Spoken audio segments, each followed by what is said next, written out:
नमस्कार। स्वागत है आप सभी का पीके एजुकेशन कोर पर। ये पूरी इंडियन पॉलिटी की सीरीज चल रही है, उसी में आज हम आगे डिस्कस करेंगे लेजिस्लेटिव प्रोसीजर इन लेजिस्लेचर।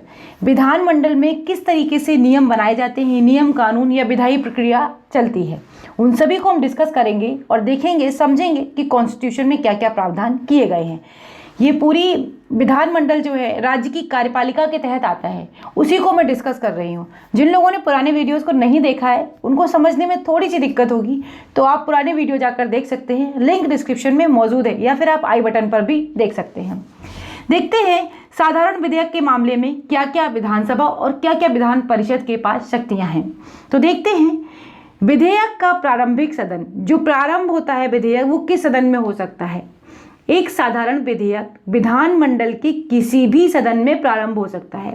विधानमंडल के कौन कौन से सदन हैं? एक तो विधानसभा है और दूसरा क्या है? विधान परिषद है। बहुसदनीय विधानमंडल व्यवस्था के अंतर्गत ये बात करी जा रही है जहां पर दोनों उपलब्ध हैं, विधान परिषद और विधानसभा। जिन राज्यों में दोनों नहीं है वहां पर केवल विधानसभा और राज्यपाल ही होगा। ऐसा कोई भी विधेयक या तो मंत्री द्वारा या किसी अन्य सदस्य द्वारा पुनः स्थापित किया जाएगा। विधेयक प्रारंभ सदन में 3 स्तरों से गुजरता है। कौन कौन से वो 3 स्तर हैं? प्रथम पाठन, द्वितीय पाठन और तृतीय पाठन, इनसे वो गुजरता है। प्रारंभिक सदन में विधेयक के पारित होने के बाद इसे दूसरे सदन में विचारार्थ और पारित करने हेतु भेजा जाता है। जब विधानमंडल के द्वारा दोनों सदनों इसके मूल रूप में या फिर इसे संशोधित कर पारित कर देते हैं तो इसे पारित मान लिया जाता है। दोनों सदनों ने आपस में मिलकर या अगर भेजा गया विधानसभा से या भेजा गया विधान परिषद से, दोनों सदनों ने अगर इसे पारित कर दिया तो इसे पारित समझा जाएगा, या तो उसका मूल रूप या थोड़ा बहुत संशोधन करके। एक सदनीय व्यवस्था वाले विधानमंडल में इसे पारित कर सीधे राज्यपाल के पास स्वीकृति के लिए भेज दिया जाता है। सपोज करिए किसी राज्य में विधान परिषद है ही नहीं, केवल विधानमंडल है, तो विधानसभा है, तो विधानसभा के पास भेजा गया और उसके बाद सीधे कहाँ जाएगा? राज्यपाल के पास चला जाएगा। अब राज्यपाल के ऊपर डिपेंड करता है वो अपनी इस पर स्वीकृति देता है या फिर नहीं देता है। दूसरे सदन में विधेयक के पास क्या क्या शक्तियां हैं? दूसरे सदन में भी विधेयक उन 3 स्तरों के बाद ही पारित होता है। यहाँ पर भी 3 स्तर होंगे, प्रथम पाठन, द्वितीय और तृतीय पाठन जिसे कहा जाता है। ये जितना भी मैटर है मैं एम लक्ष्मीकांत सर की बुक से लेती हूँ। आप मुझे पीडीएफ के लिए अगर जुड़ना चाहते हैं तो पीके एजुकेशन कोर के नाम से आप हमें टेलीग्राम पर ज्वाइन कर सकते हैं। और अगर चैनल पर नए हैं तो प्लीज़ लाइक कर लेना, शेयर कर लेना और सब्सक्राइब ज़रूर कर लेना। देखते हैं जब कोई विधेयक विधानसभा से पारित होने के बाद विधान परिषद में भेजा जाता है तो वहाँ पर भी 3 विकल्प होते हैं। देखिए, विधानसभा में पारित हो चुका है, अब कहाँ भेजा जा रहा है? विधान परिषद में। इसे उसी रूप में पारित कर लेना, मतलब कोई भी इसमें संशोधन या छेड़छाड़ बिल्कुल ना करी जाए, जैसा था बिल्कुल वैसा ही इसको भेज दिया जाए। कुछ संशोधनों के बाद पारित कर विचारार्थ इसे विधानसभा को भेज दिया जाए। थोड़े बहुत कोई संशोधन कर लिए जाएं और इसको बाद में विधानसभा को भेज दिया जाए, या फिर विधेयक को अस्वीकृत कर दिया जाए, मतलब विधानसभा ने इसे पारित किया और विधान परिषद ने इसे अस्वीकृत कर दिया। इस पर कोई कार्यवाही ना की जाए और विधेयक को लंबित रखा जाए। कई बार क्या होता है, विधेयक सिर्फ पड़ा ही है, आ गया ठीक है, उस पर विधान परिषद कोई भी रिएक्शन नहीं दे रही है, मतलब वो ऐसे ही पड़ा हुआ है। तो कब तक पड़ा रह सकता है, इसकी भी लिमिट है। यदि परिषद बिना संशोधन के विधेयक को पारित कर दे या विधानसभा उसके संशोधनों को मान ले तो विधेयक दोनों सदनों के द्वारा पारित मान लिया जाएगा। बिल्कुल ठीक बात है। अगर कोई विधेयक आया विधानसभा से विधान परिषद में तो विधानसभा से तो वो पारित हो चुका था, विधान परिषद में ने भी उसे थोड़े बहुत संशोधन करके वापस भेजा और वापस विधानसभा ने उसे मान लिया तो एग्जैक्टली वो पास हो जाएगा, जिसे राज्यपाल के पास स्वीकृति के लिए भेजा जाता है। अब फिर तीसरा प्रोसीजर क्या होगा? राज्यपाल के पास भेजा जाएगा। मैंने आपको बताया था कि संसद का मतलब क्या है। संसद में कोई भी कानून बनते हैं बिना राष्ट्रपति की अनुमति के या हस्ताक्षर के कानून वो अधिनियम नहीं बनता। ऐसे ही यहाँ पर भी है, जब तक विधानसभा और विधान परिषद दोनों मिलकर कानून बनाती हैं या अपना जो भी विधेयक पारित करती हैं, उसके बाद वो राज्यपाल के पास जाता है। राज्यपाल के ऊपर डिपेंड करता है कि वो उस पर अपनी स्वीकृति देता है या फिर नहीं देता है। उसके भी कई मामले हैं, कई बार वो रोक लेता है विधेयक को और राष्ट्रपति की संस्तुति के लिए रख लेता है। तो यहाँ पर बहुत सारे फैक्ट हैं जो एग्जाम के लिए आपके बहुत महत्वपूर्ण हैं और छोटे छोटे पॉइंट्स ऐसे ही पूछे जाते हैं। अगर आपने कॉन्सेप्ट अपना क्लियर कर लिया है तो आप बिल्कुल भी परेशान नहीं होंगे, आपका हर पॉलिटी का क्वेश्चन सही होगा। लेकिन अगर आपने समझा नहीं है बहुत बारीकी से तो रटने से इसमें काम नहीं चलने वाला है। पॉलिटी क्या है, पूरा एक समझने वाला टॉपिक है। इसको आपको बहुत अच्छे से समझना पड़ेगा कि पॉलिटी में क्या क्या चीज़ें हैं। आपने संसद समझ लिया तो आपको बहुत हद तक विधानमंडल समझ में आ जाएगा, क्योंकि दोनों लगभग बराबर हैं, एक जैसा ही काम करते हैं। संघवाद जिसे कहते हैं, फेडरलिज्म, इसमें क्या है कि भारत में हमने इस व्यवस्था को अपनाया है तो राज्य और केंद्र दोनों स्वतंत्रता पूर्वक अपने अपने कार्यों का निर्वहन करते हैं जब तक कोई विकट परिस्थिति या फिर स्पेशली आपातकाल वगैरह नहीं होते हैं। तो मैं कहूँगी जिन लोगों ने संसद के बारे में मुझसे नहीं समझा है, एक बार संसद की वीडियो भी वो पूरे देख लें। तो अगर मान लेंगे तो इसे राज्यपाल की स्वीकृति के पास भेजा जाएगा। इसके अलावा यदि विधानसभा परिषद के सुझावों को अस्वीकृत कर दे या परिषद ही विधेयक को अस्वीकृत कर दे या परिषद 3 महीने तक कोई भी कार्यवाही उस पर ना करे विधेयक पर, तब विधानसभा फिर से इसे पारित कर परिषद को भेज सकती है। अब इसमें देखिए कितनी बातें कहेंगे। विधेयक आया कहाँ से? विधानसभा से। विधानसभा से पहुंचा विधान परिषद में, विधान परिषद ने उसमें सुझाव दिए, नहीं दिए, अपने पास ही रोक लिया। रोका कितने महीने के लिए? मैक्सिमम 3 महीने, वैसे तो 4 महीने के लिए रोक सकता है, लेकिन एक बार में वो 3 महीने के लिए ही रोक सकता है। दोबारा फिर जब भेजेगी तो फिर उस पर सिर्फ और सिर्फ 1 महीने के लिए ही रोक सकती है, क्योंकि यहाँ पर कोई ज्वाइंट मीटिंग का कॉन्सेप्ट नहीं है कि विधान परिषद और विधानसभा बैठेंगे और फिर उस पर मीटिंग होगी, ऐसा नहीं है। ये प्रोसीजर कहाँ पर है? केवल और केवल संसद में है, जो राज्यसभा और लोकसभा की ज्वाइंट मीटिंग होती है। आप हमें कमेंट में बताइएगा ज़रूर कि ज्वाइंट मीटिंग कब कब बैठती हैं, मुझे अच्छा लगेगा और ये लगेगा कि आपने पुराना टॉपिक पढ़ा है। तो 3 महीने तक कोई कार्रवाई अगर वो नहीं करती है तब विधानसभा इसे फिर से पारित कर परिषद को फिर से भेजती है। यदि परिषद दोबारा विधेयक को अस्वीकृत कर दे या उसे संशोधन के साथ पारित कर दे, किसके साथ पारित कर दे? संशोधन के साथ पारित कर दे, तो विधानसभा को अस्वीकार हो या 1 माह के भीतर पास ना करे तब दोनों सदनों द्वारा पारित माना जाएगा। अब जब इसने विधान परिषद ने इसे पारित कर दिया, कुछ जो संशोधन बताए वो विधानसभा ने अब उसे अस्वीकार है या कुछ भी है, लेकिन उसने उसे पारित कर दिया, किसने? विधान परिषद ने भी पारित कर दिया। तो ये दोनों अब 1 महीने के लिए अगर उसके पास पड़ा है ये, तो उसके बाद क्या होगा? ये पारित विधेयक दोनों तरीके से समझा जाएगा, क्योंकि विधानसभा ने इसे दूसरी बार पारित किया है। कितनी बार पारित किया? 2 बार पारित किया। दोबारा पारित करने के बाद भी अगर विधान परिषद अपने पास 1 महीने के लिए रोक भी लेती है तो कोई मतलब नहीं है, तब भी विधेयक पारित माना जाएगा। इस तरह साधारण विधेयक के बारे में ये बात करी गई। साधारण विधेयक पारित करने के संदर्भ में विधानसभा को विशेष शक्ति प्राप्त है।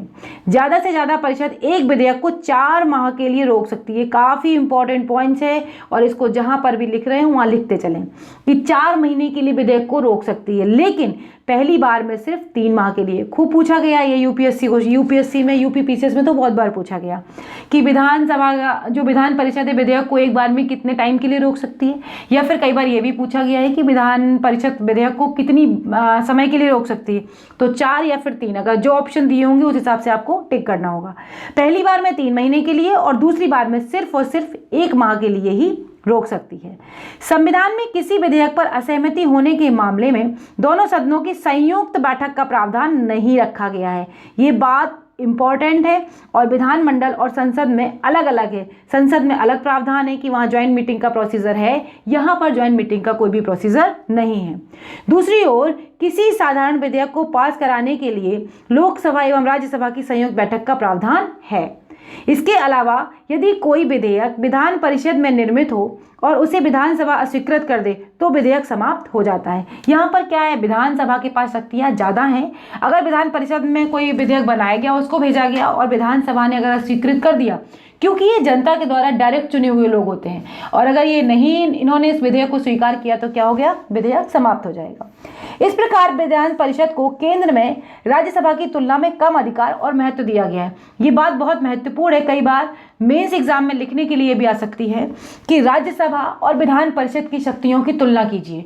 तो जब आपको इनको तुलना करना पड़ेगा या समझाइए आएगा तो आपको इनकी शक्तियां पता होनी चाहिए, तभी जाकर आप क्वेश्चन लिख पाएंगे। अदरवाइज क्या होगा, आप उसमें लोकसभा लाएंगे, फिर विधानसभा लाएंगे, सारे क्वेश्चन आपके मिक्सचर सा हो जाएगा। तो आपको एकदम क्लियर कट अगर पता होगा तो आप बहुत ईजिली इसे अपने उतने ही शब्दों में, अगर 200 शब्दों में कहा गया है या 150 शब्दों में कहा गया है, आप बहुत अच्छे से इसे एक्सप्लेन कर लेंगे।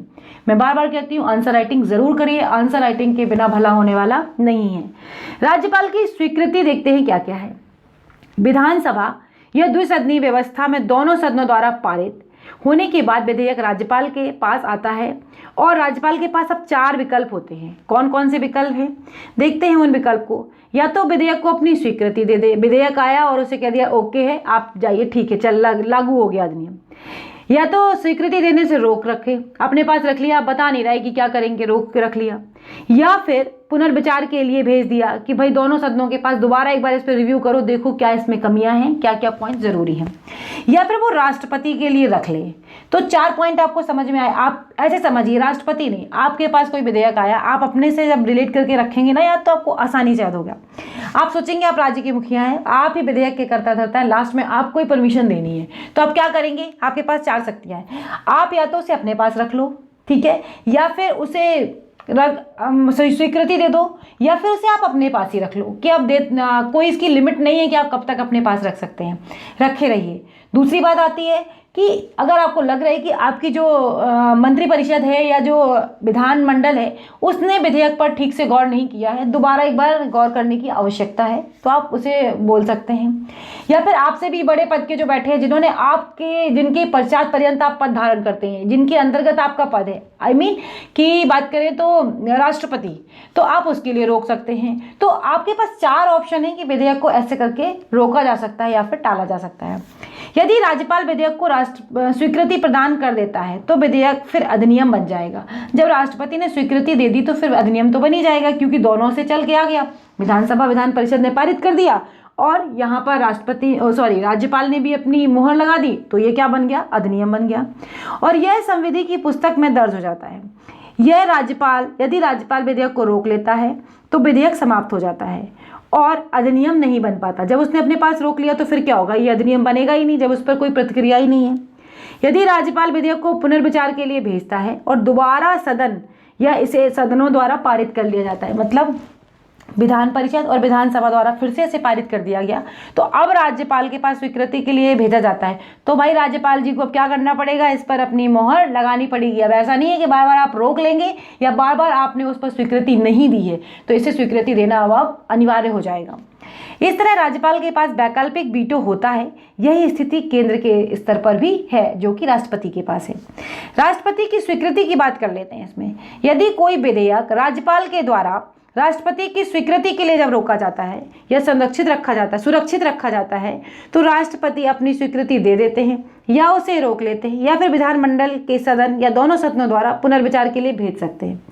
6 माह के भीतर इस विधेयक पर पुनर्विचार आवश्यक है। ऐसा नहीं कि लंबे समय तक के लिए पड़े रहेगा।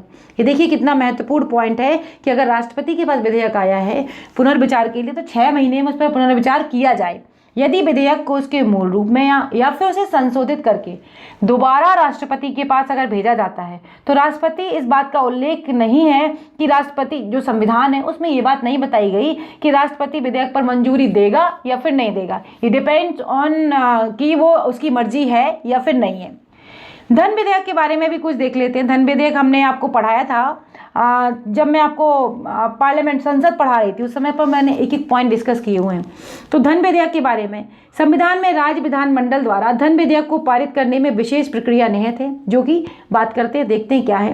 धन विधेयक विधान परिषद में पेश नहीं किया जा सकता, जैसे कि राज्यसभा में भी पेश नहीं किया जा सकता।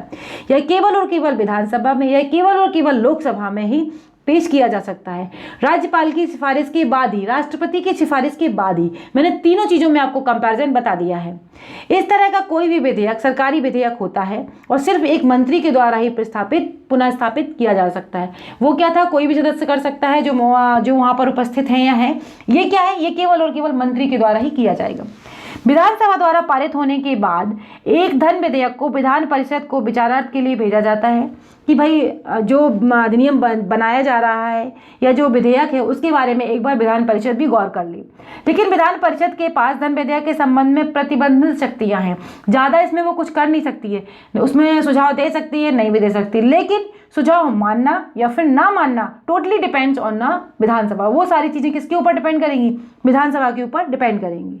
वह ना तो इसे स्वीकार करती है और ना ही इसमें संशोधन कर सकती है, वह केवल सिफारिश कर सकती है। और 14 दिन के भीतर विधेयक को लौटाना भी होता है। ऐसा नहीं है कि रखा है जैसे कि 4 महीने के लिए रख लिया, ना, वो केवल साधारण विधेयक की कंडीशन है। ये यहाँ पर बात करी जा रही है धन विधेयक की। मनी बिल के बारे में अगर बात करी जाएगी तो फिर यही कंडीशन लागू होगी। विधानसभा इसके सुझावों को स्वीकार भी कर सकती है और अस्वीकार भी। टोटली पावर किसके पास है? ये है पावर आपकी विधानसभा के पास। यदि विधानसभा किसी सिफारिश को मान लेती है तो विधेयक पारित मान लिया जाता है।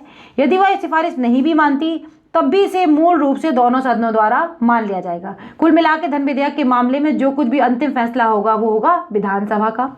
यदि विधान परिषद 14 दिनों के भीतर विधानसभा को विधेयक वापस लौटा देती है, कौन? विधान परिषद अगर 14 दिनों के भीतर विधेयक को वापस लौटा देती है तो दोनों सदनों द्वारा इसे पारित मान लिया जाता है। इस तरह धन विधेयक के मामले में विधान परिषद के मुकाबले विधानसभा को ज़्यादा अधिकार प्राप्त हैं। कई बार ये चीज़ पूछी जाती है लोकसभा और राज्यसभा में भी, और सेम वही कंडीशन है विधानसभा और विधान परिषद में भी। विधान परिषद इस विधेयक को अंतिम 14 दिनों तक रोक सकती है। अतः जब एक विधेयक राज्यपाल के समक्ष पेश किया जाता है तब वह इस पर अपनी स्वीकृति दे सकता है, इसे रोक सकता है, राष्ट्रपति की स्वीकृति के लिए सुरक्षित रख सकता है, लेकिन विधानमंडल के पास पुनर्विचार के लिए नहीं भेज सकता है। सामान्यतः राज्यपाल होता क्या है, उस विधेयक को स्वीकृति दे ही देता है क्योंकि उसकी ही पूर्व अनुमति के बाद लाया जाता है। धन विधेयक के बारे में, मनी बिल के बारे में मैंने आपको बताया था, सेम राष्ट्रपति के साथ भी ऐसा ही है और राष्ट्रपति की मर्जी से ही लोकसभा में प्रस्तुत किया जाता है। ऐसे ही सेम यहाँ पर भी है कि राज्यपाल की मर्जी से ही विधानसभा में भेजा जाता है। तो जाहिर सी बात है वो उस पर अपनी अनुमति दे ही देगा। अब देख लेते हैं, जब कोई धन विधेयक राष्ट्रपति के विचारार्थ के लिए सुरक्षित रखा जाता है तो राष्ट्रपति इसे स्वीकृति दे देता है या इसे रोक सकता है, लेकिन इसमें राज्य के पास, जो राज्य की विधानमंडल है उसके पास पुनर्विचार के लिए नहीं भेजेगा। विधान परिषद की स्थिति के बारे में जरा एक बार देख लेते हैं। कहाँ कहाँ पर विधान परिषद की स्थिति विधानसभा के बराबर है और कहाँ कहाँ पर नहीं है। तो अभी हम देखेंगे विधानसभा में समानता क्या क्या है। देखिए, अगर बात करते हैं परिषद की शक्तियां एवं स्थिति को विधानसभा के बराबर कहाँ माना जा सकता है। साधारण विधेयकों को पुनर्स्थापित और पारित करना। यद्यपि दोनों सदनों के बीच असहमति की स्थिति में विधानसभा ज़्यादा प्रभावी होगी। राज्यपाल द्वारा जारी अध्यादेश की स्वीकृति। मुख्यमंत्री सहित मंत्रियों का चयन। संविधान के अंतर्गत मुख्यमंत्री सहित अन्य सभी मंत्रियों को विधानमंडल के किसी एक सदन द्वारा सदस्य होना चाहिए। यद्यपि अपनी सदस्यता के बावजूद भी केवल विधानसभा के प्रति उत्तरदायी होंगे। क्या होता है, जनरली मंत्रिपरिषद किसके प्रति उत्तरदायी होती है? होती तो वैसे सारी संसद के प्रति है, लेकिन जनरली अगर एक मुख्य तौर पर देखा जाए तो लोकसभा के प्रति और यहाँ पर विधानसभा के प्रति। संवैधानिक निकायों की बात करते हैं, जैसे राज्य वित्त आयोग, राज्य लोक सेवा आयोग, भारत के नियंत्रक महालेखा परीक्षक की रिपोर्ट पर विचार करना। इन सब चीज़ों में क्या है? समानता। राज्य लोक सेवा आयोग के न्याय क्षेत्र में वृद्धि करना। इन सब चीज़ों में क्या है? समानता है। तो ये पूरा वीडियो था जो मैंने आपको बताया कि विधायी कानून या नियम कैसे बनते हैं दोनों विधानमंडल में, किस तरीके से मतलब विधेयक पारित होता है। वीडियो अगर आपको अच्छा लगा हो तो प्लीज़ लाइक कर देना, शेयर कर देना। चैनल पर नए हैं तो सब्सक्राइब कर लेना। अगले वीडियो में फिर मिलेंगे, तब तक के लिए बाय बाय दोस्तों, नमस्कार।